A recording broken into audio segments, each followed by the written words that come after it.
Makofi tafadhali.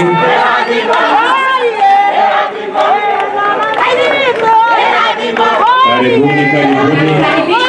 Leo nataka tu nianze kwa kutoa heko kwa Daysec Media Services. Kuria na timu yako na wafanyikazi, mumetembea kwa muda wa miaka hiyo, for the last 14 years, mumeonyesha utulivu, mumetoa jasho, mumekuwa wavumilivu, na sasa tunaona matokeo tukiwa hapa tukizindua Daysec Media Services. Congratulations, and for me it's a great honor hata kunitafuta mpaka nyumbani mimi niwe mgeni wenu wa heshima. Hiyo ni jambo la ajabu. Unajua kuna saa zingine unaweza ongojea ualikwe pahali uwe mgeni wa heshima na hutapata. Kwa hivyo ukipewa nafasi ni siku kubwa, ni heshima kubwa, and we congratulate you and wish you well and success as you go into the future. Daysec is another player in the media houses. Tunataka competition. We want positive competition. Ukifanya biashara, ukiwa kwa siasa, ukiwa kwa shule, we always look forward to competitive politics, competitive processes. Hata ukiweka tenda, you want competition ili upate nafasi ya kushinda hiyo tenda, na tunataka iwe professional. Kwa hivyo my first plea kwa Daysec TV and radio, do not compromise on your professionalism. Musimame imara, muwe independent, mutu asimutumie vibaya, mutu asitumie your investment, your sweat for the last 14 years. Do not allow somebody to drag your reputation in mud. Don't allow it. Hatutaki fake news, kwa sababu siku hizi mumeona fake news imejaa kwa siasa, kwa biashara, hata kwa kanisa. Watu wanacheza, hata social media fake news imejaa. Kwa hivyo mimi nawasihi na warai Daysec Media Services, one of your pillars must be to make sure that Kenyans are not fed with fake news. Tunataka ukweli. Mimi nasema hivyo kwa sababu wanenaji hapa walitaja fujo ambayo ilikuweko 2007, 2008 na mpaka watu wakaumia. Mimi nataka niwaambie kwamba one of the biggest problems in 2007, 2008 ilikuwa vyombo vya habari kutoa alarming statements ambazo wanatoa kwa wanasiasa ambao hawajadhibitisha chochote. Wanasema maneno kama wanasiasa, alafu yanatolewa as if it is true.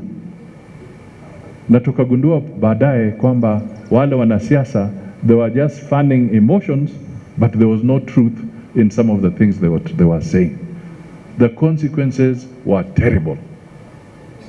1,400 lives were lost in this country kwa sababu watu walikuwa waneza uvumi na hawakuwa na facts, na hatimaye wakaharibu roho za watu na watu wakapigana. Kwa hivyo pila ambayo sisi tunataka ni kwamba all media services should be honest, should be independent and should be professional. Daysec let us show the world that professionalism can be built from Murang'a. Because your headquarters is here, let us show the world that professionalism from Murang'a is authentic, it is original, it is not doctored, and it is not fake. Professionalism. Mimi ningependa tukiwa hapa asubuhi, kama unatazama hiyo runinga ama kama unasikiza radio, mnaweza simama pahali na museme aterere we tutiheananie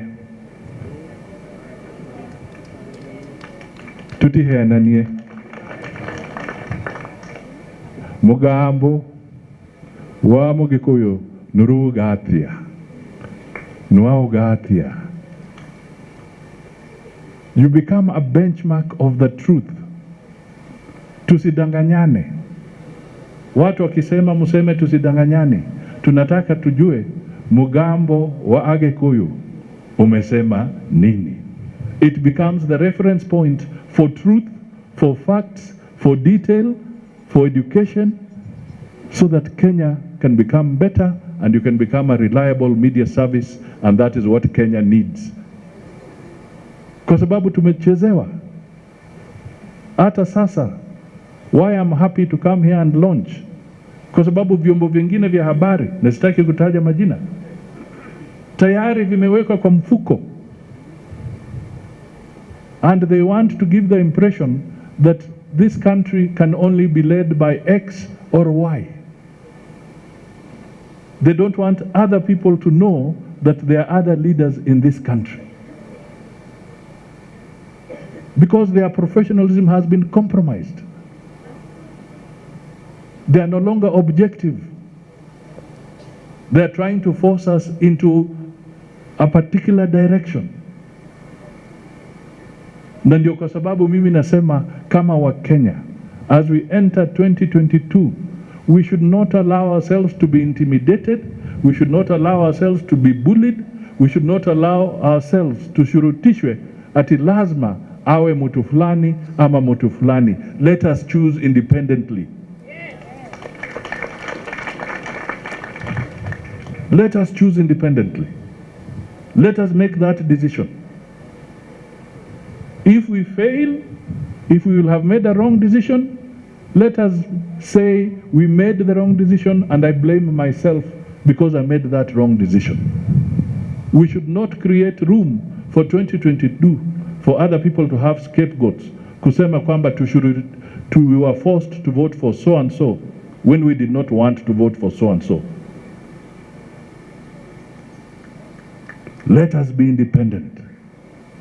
If it is a mistake, let it be our mistake. But you will not be able to excuse yourself if you are intimidated and you make a choice and then later you come and tell us we did not want that choice but we were forced to make that choice. We tusidanganyane. Let us make the decision because we believe in that decision. Let us vote for that MCA because we believe in that MCA, or the qualities in that MCA. The MP the same, the woman rep the same, the governor the same, the senator the same, the president the same. Vote because you believe in that person. Do not vote because you have been intimidated into that corner. That is my message. And DISEC and other media houses, you have a major obligation to open the political space for these Kenyans. If politicians are trying to compress the political space, the media should not be part of it. There should not be that conspiracy. Let it be a conspiracy of politicians, but let the media come out honestly and independently and open the space where politicians are trying to constrict it. Huu ndio ujumbe wangu. Na mimi nataka tujenge Kenya nzuri. tuwe na uchumi ambao utafaidi kila mtu, tuwe na dissect nyingi, tuone wameajiri over 50 people. Let us have other institutions doing the same. Tunataka tuone kwamba yule mkulima wa majani chai kutoka Murang'a hapa anapata full benefits of the sweat. Tunataka tuone yule wa macadamia, yule wa kahawa na mfanyabiashara yuko sawa. Tunataka tusikie kwamba ushuru ambao unatozwa kwa sababu tunataka Kenya imarike na ajira patikane zaidi. Tunataka jasho yako kama mfanyabiashara, kama mkulima, iweke pesa kwa mfuko. Wewe haujaajiriwa na KRA, kwani kila kitu unapata, leseni, biashara zako, mazao yako ya majani chai, KRA inachukua kila kitu? Hapana. We must create an economy where we all can pay taxes, and we should pay taxes, but at the same time we must have enough to remain in our pockets for our dignity, for our own food, for our dress, for our shelter, because hiyo ndio sisi tunasema uchumi bora na pesa mfukoni. Hiyo ndio tunalenga, na tunataka amani katika taifa letu. Tunataka mahakama zetu zifanye kazi. Hatutaki kwenda kotini, unamaliza miaka 14, miaka 20, mzazi anaanza kesi, labda ni ya shamba, anafariki, watoto wake sasa wanaendelea, watoto wanatoka hapo, wanakuwa wajukuu ndio wanafuata tena hiyo kesi. Hapana. We want systems to work. Tunataka kila mtu aende hospitali apate nafasi ya kutibu. Hata heshima ya mama na mwanaume ama bwana is very simple. If you can put food on the table for your family, that is where dignity lies. Hiyo ndio heshima. Lakini if we are going to be in a situation where we become destitute na umaskini unatumaliza, then tutakuwa na shida, because there is no dignity in poverty. There is no dignity in poverty. We must create wealth and we must create jobs for our Kenyan people. Na sisi tunataka uchumi wetu uwe sawa. Rais wa Jamhuri ya Kenya, kusema ukweli, kwa mambo ya infrastructure hawezi kumkosoa. Mabarabara nini hawezi kumkosoa. They have invested. Give credit where it is due.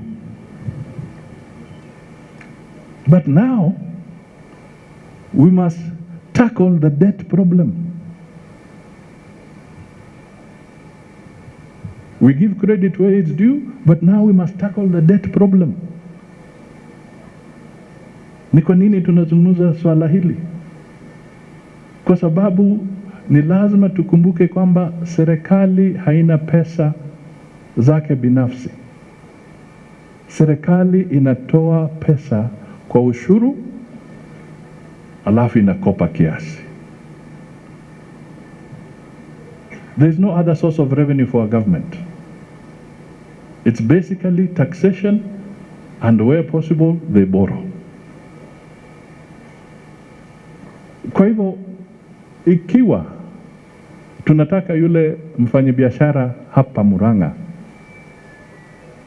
aweke pesa mfukoni, ikiwa tunataka mkulima wa majani chai hapa Murang'a, kama ni Gachagua Tea Factory ama gani, tunataka aweke pesa zake vizuri kwa mfukoni, ni lazima tuwe na balance kati ya madeni, kwa sababu tusipokuwa na balance, ushuru utamaliza pesa za wale wadogo na wafanya biashara. So economy yetu tukienda mbele, mimi na warai na wasihi, tukuwe na agenda ya kuangalia ni viongozi gani watasimamia mambo ya kiuchumi sawa tukienda mbele.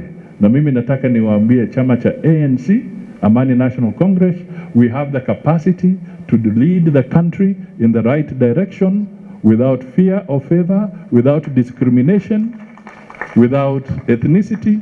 Tushikane na tufanye kazi na kila mtu. Kwa hivyo nikimalizia, kwa sababu ni lazima niende upande ule mwingine huko Ingo, kwa mambo ambayo mmesikia. Nataka tu niseme once again that congratulations to DISEC. Remain professional. Hold your integrity, collectively and individually. Be fair. Avoid fake news. Be a source of unity. Encourage people, entertain, but do not be a source of hatred. Do not be an instrument of discord. Do not be an instrument of war. Just be a proper corporate citizen that wants the best for the people of Kenya and for our children and our children's children. God bless you all. Na nimezindua DISEC vizuri na nashukuru sana kwa zile zawadi mmenipatia. We wish you many, many years of good service and broadcasting so that you do not just become a national broadcasting station, but would be happy to hear a few years from now that DISEC is also an international media service. God bless you all and asante sana.